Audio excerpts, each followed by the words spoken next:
కడప జిల్లా బద్వేల్లో అంగన్వాడీల సమస్యలు పరిష్కరించాలని anganwadi workers helpers union CITU ఆధ్వర్యంలో నిర్వహిస్తున్న రాష్ట్ర వ్యాప్త సమ్మె శుక్రవారానికి 4వ రోజుకు చేరుకుంది. స్థానిక సమగ్ర శిశు అభివృద్ధి అధికారిని కార్యాలయం నుండి రెవెన్యూ డివిజనల్ అధికారి కార్యాలయం వరకు ప్రదర్శనగా వెళ్లి ధర్నా నిర్వహించి అనంతరం బద్వేలు తహసీల్దార్కు వినతిపత్రం సమర్పించారు.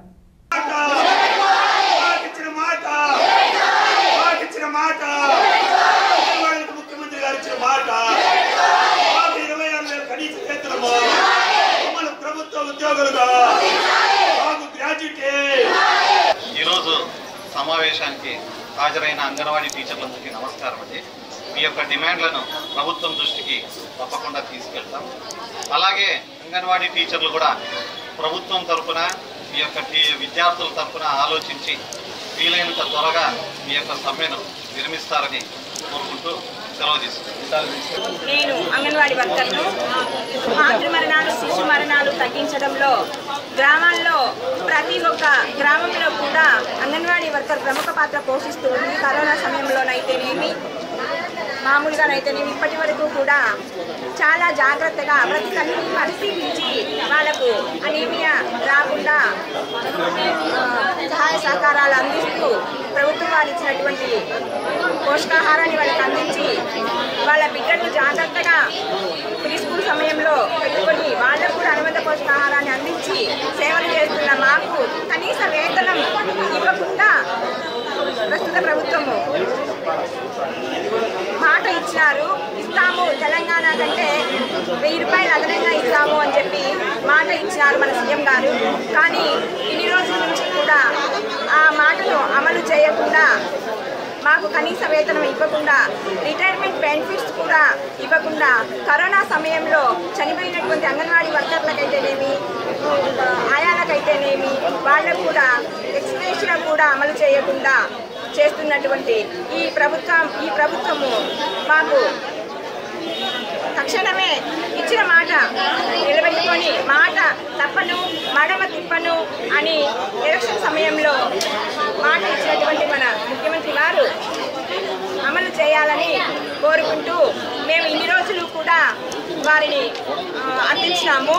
కానీ ఎటువంటి ఫలితం లేకుండా పోయింది.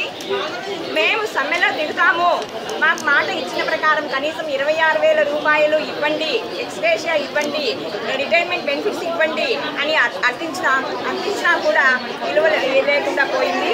కాబట్టి మేము సమ్మెలో దిగుతున్నామయ్యా అంటూ చెప్పి మరీ మేము సమ్మె చేస్తున్న సమయంలో నిన్నటి రోజున సచివాలయ సిబ్బంది వచ్చి అంగన్వాడీ సెంటర్ల తాళాలు నిర్దాక్షిణ్యంగా పగలగొట్టిన వైనం ప్రతి ఒక్క అంగన్వాడీ సెంటర్ల దగ్గర కనపడుతూ ఉంది.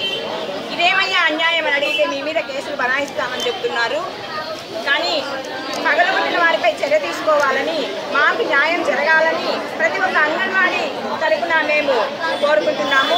ప్రస్తుతం మేము సిఐటియు ఆధ్వర్యంలో కొన్ని సంఘాల ఆధ్వర్యంలో మేము సమ్మెను జరుపుతున్నాము. వారందరూ కూడా మాకు మద్దతు ఇస్తున్నారు. మాకు న్యాయం జరిగే వరకు మేము ఈ పోరాటాన్ని ఆపేది లేదు అని చెప్పి అందరి తరపున కూడా తెలియజేస్తున్నాము. ధన్యవాదాలు. ఇలా న్యాయమైన డిమాండ్ల కోసం 4వ రోజు మేము సమ్మె చేస్తూ ఇక్కడ అందరము సమావేశమయ్యాము. మేము ఒక్కటే కోరుకుంటున్నాం, దాదాపు ఈ 3 రోజుల నుంచి అన్ని విషయాలు ప్రభుత్వానికి తెలియజేశాము. మా కోరికలు చిన్నవే అయినా సరే ఎందుకో జాప్యం చేస్తున్నారు. దీనివల్ల మేము విసిగి వేసారి, తను విసిగి వేసారే అంత పరిస్థితి తీసుకురాకుండా ఎంత వీలైతే అంత తొందరగా మా సమస్యలు పరిష్కరించాలని మేము కోరుకుంటున్నాము.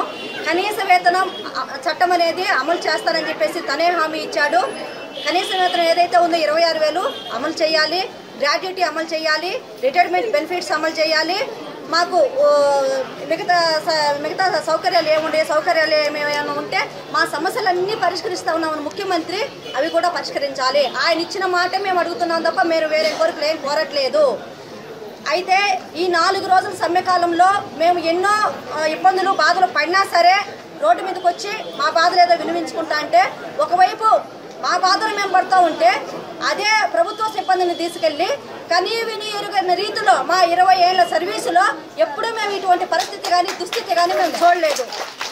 తాళాలు పగలగొట్టి దౌర్జన్యానికి పాల్పడుతున్నారు అని అంటే వీళ్ళు వెళ్ళిన వాళ్ళు అధికారులేనా అని మేము అడుగుతున్నాం.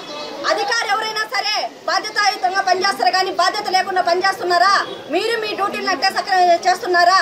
ఈ రోజు మా మీద దౌర్జన్యం చేయడానికి మా ఉద్యోగాలు కూడా మీరు లాక్కోవాలని, మీరే చేద్దామని, మా జీతాలు కూడా మీరే తీసుకుందామని ఉన్నారా? అలా అయితే సిద్ధం, మేము సిద్ధమే, మీరు సిద్ధం అవుతారా చూడండి అని చెప్తున్నాము.